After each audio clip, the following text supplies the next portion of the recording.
Brad Capel with TTR Sotheby's International Realty. Welcome back to another Waterfront Update. Now you're probably wondering, why do I have an umbrella and what's that ugly fence behind me? Well, I had to come out this morning because one of my customers had a horrible thing happen. Their septic tank caved in. And what I want to talk to you about today is, what is a septic tank and what are the risks associated with having a septic tank? Because if you're getting ready to sell your house or you're thinking about buying a waterfront home and there's a septic tank, you definitely want to take time to think about how do you protect your risk. Now, first of all, a septic tank treats the wastewater that comes out of your house. And most homes in Anne Arundel County that are on the water have septic tanks. And when the water leaves the house, the wastewater, which comes from your drains, your toilet, your shower, it goes into a tank. And there's really three types of tanks. There's a metal or a steel tank, which is what we have here. And those are an automatic fail. If you do a septic inspection, they're gonna fail. The second thing is a concrete tank, and those last a really long time. And then nowadays they're installing a polypropylene or a plastic tank.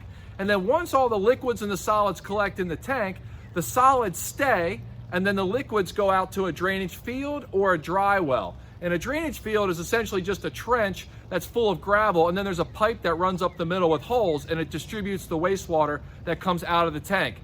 The second thing would be the dry well, which is like an underground silo. It's a cavity that's about 8 feet across, and that's where the water goes in and gets absorbed in the bottom in the gravel. And what we're looking at today is a failed septic tank. So one of the first questions a customer had for me is, am I gonna have to pay for this? How much is it gonna cost? And what I told them was the Maryland Department of the Environment actually has money available through the Bay Restoration Fund.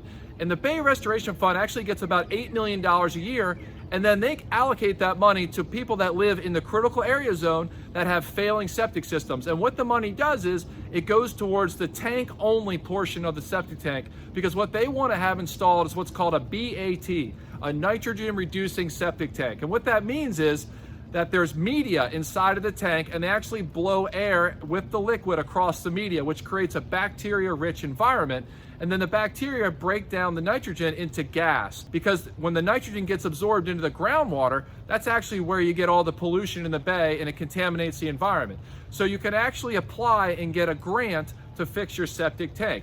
Now, what really matters is if you're thinking about selling a waterfront property, let me tell you, so many deals go south because of a failed septic system once the inspection period happens. So if you can get a septic inspection before you list, you're really gonna give yourself a leg up, and you're gonna reduce a lot of that anxiety at the back end of the deal. And then on the flip side, if you're a buyer and you're thinking about buying a waterfront property and it has a septic system, because most homes in Anne Arundel County that are not on a public sewer are gonna have a septic system, and you need to get a septic inspection. And what I highly recommend is what's called a pick and shovel inspection. What that means is that the septic inspector will first go to the health department to get a drawing of your septic system, and then he'll come to the property, he'll expose the tank, he'll check to make sure the tank's never backed up and that it's working perfectly. Then he'll also go out and he'll check either the dry well or the drainage field. If it's a drainage field, he actually takes a hand auger and he'll screw down to make sure it's not saturated, that it's still absorbing the liquid. And then the last thing that's the key piece is he examines the piping which comes from your house to the tank, and he puts a scope in there typically, which is a small camera, to look for roots and obstructions, because you want to make sure that there's no backup, because the last thing you want is that wastewater backing up into the house. So there's a few things you really want to keep in mind if you have a septic system and you're going to sell your house, and also if you're thinking about purchasing a home that has a septic system. And I'd love to help you. I've been through this with a lot of different customers over the years, and it's really not a big deal, and it's basically a fact of life if you're going to buy a waterfront property and it has a septic system. So give me a call. I'm happy to help you. I'm going to go ahead and post below a list of contractors that I've used over the years to help resolve septic issues. I'm Brad Capel with TTR Sotheby's International Realty, and I look forward to seeing you out there on the water.